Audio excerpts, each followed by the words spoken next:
Alright, what's up, yins guys? Time for another video.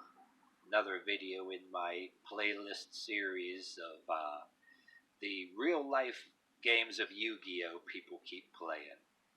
And I'll just say again my disclaimer in this video, this isn't about the real Yu-Gi-Oh! Game, but I do say, or ask, do people actually still play the game anymore, or they watch reruns of the cartoon? But anyway, this is where I sarcastically and metaphorically um, compare the games that people play, the psychological games, to Yu-Gi-Oh! Because it's just like Yu-Gi-Oh! Because in the real life, they literally could invent, the other person could literally invent cards out of the air, but yet indicate that you can't, always to their advantage. So if you want to keep listening, fine. You know, if you're looking for Yu-Gi-Oh! Actual Yu-Gi-Oh! Then move on, please. But this is one of my favorite ones that I like to make fun of, that it has been overdue. I think I did a version of this card, but there's different variations. I mean, this one I'm calling the scripture card. I mean, I brought up the things in my series about religion and politics before, but this is not a carbon copy or recycled version of those videos. No, it's not. The scripture card specifically for those ones you meet everywhere. You're not saying all religious people are like this, but you ever, in any age group, say you were a teenager, you meet people like us, and you still meet people like us every once in a while. There's a spiking amount of them running around. You think they're good people at first, and some of them are harmless, but some of them,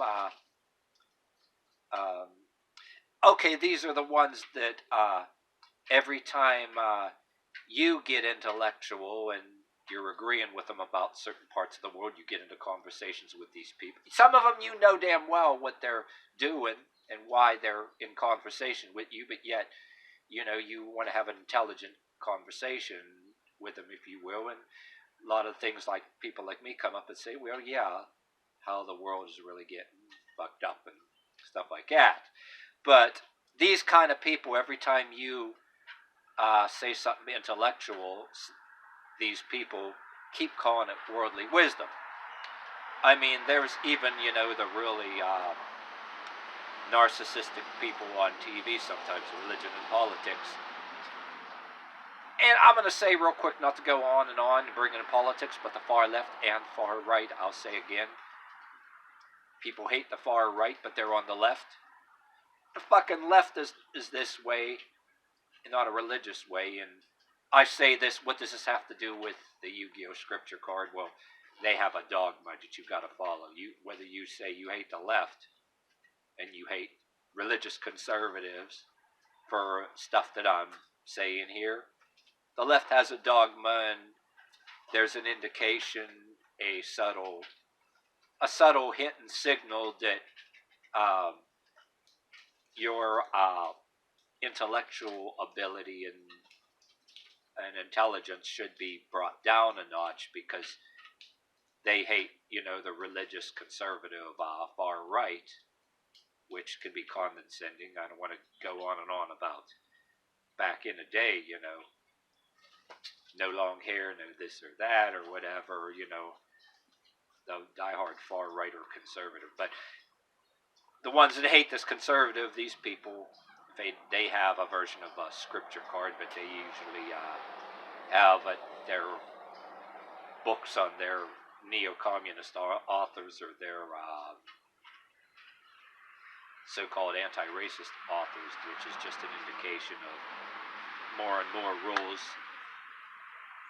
No different, like I say to people about, you don't read the Bible enough. But anyway, enough about that.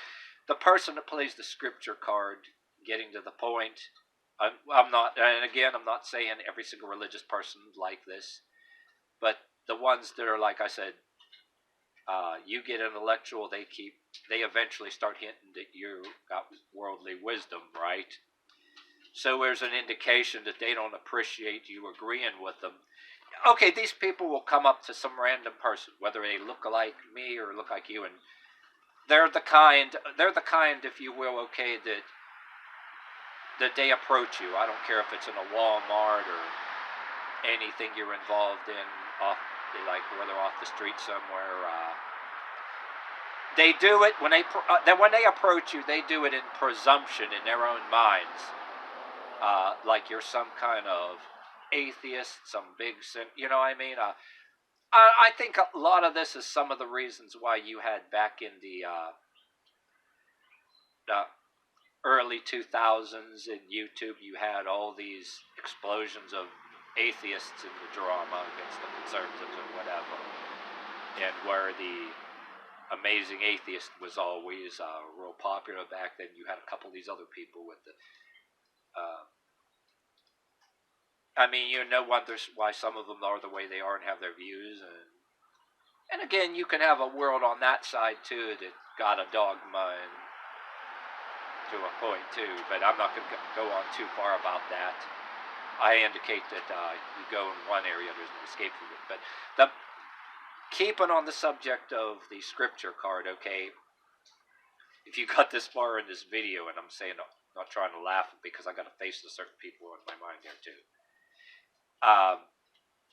When I say the scripture card, it's like they have a scripture almost for everything. Even though there isn't a scripture for a particular thing they say about you, they pull one up that's the closest, and they claim that. I don't want to make a big long ass video with a bunch of examples, or it's more like a thing where some of you guys would get together or find certain YouTube videos and act it out in some person out there that you encountered that I'm talking about that you've encountered, and do a YouTube parody. Or it can be, you can even get your girlfriend or something parodying, pretending to be your mother, put your girlfriend up to pretending to be your mother. Some of you guys might have had parents or relatives that act the same way, but anyway, they got a scripture that comes up with it some way that you can't be. But yeah, like the one thing is like you're being too smart, you're being prideful and worldly wisdom. But yet they don't see their intellect as worldly wisdom, because I guess they got to bring scripture into every little thing, and they don't call themselves prideful. Oh, they have. When they approach you, they don't see you as equal. They automatically, if they're most likely they're strangers.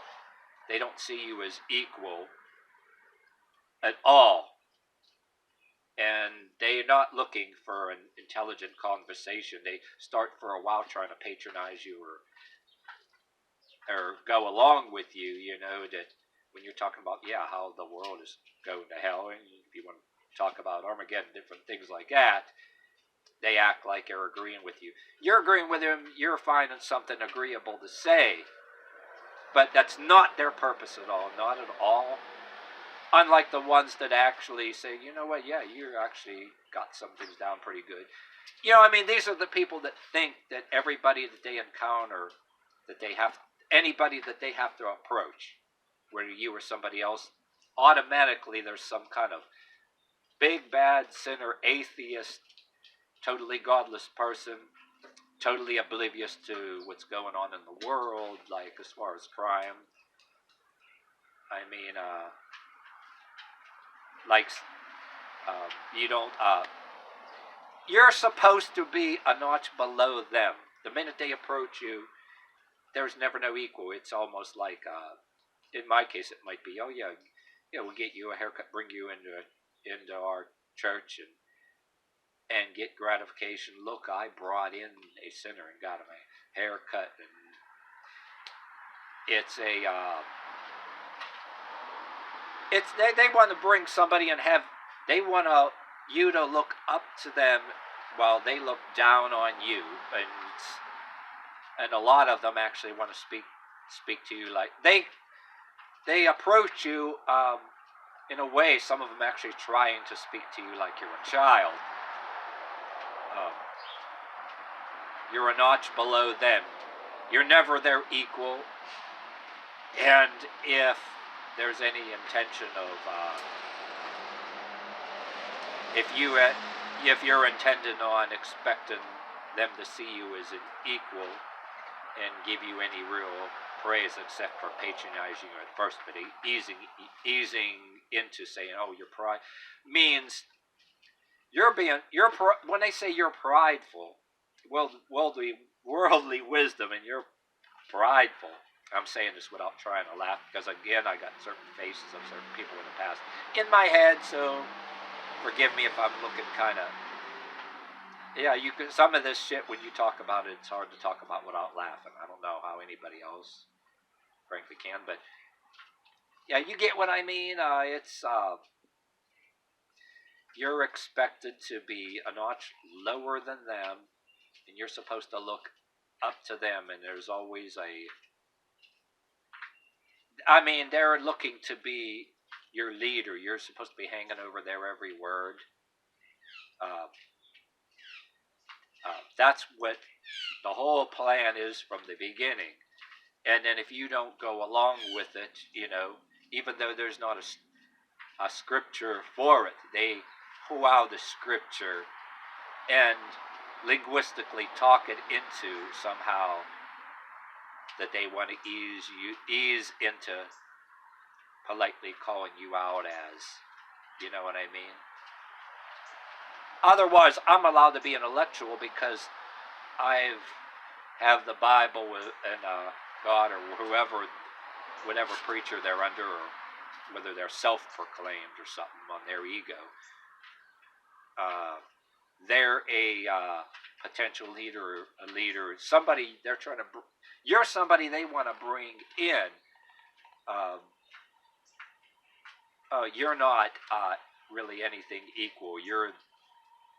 They want to be your leader, and you're supposed to be their follower. They're allowed to be intellectual because they got a license, if you will, to be intellectual. But every time you do it, they keep calling it worldly wisdom. Okay, a truck going by. I don't know how much noise in the background that makes, so I'll say this once again. They're allowed to be intellectual, but when you do it, they keep calling it worldly wisdom. Then if you were to politely call them on it, they'll pull a scripture out of their butt and they claim that they speak out of some authority that you're supposed to listen to or something. I mean, you can be basically, could it be, and even there are some professed Christians who actually encounter these people. You can be a professed Christian and be approached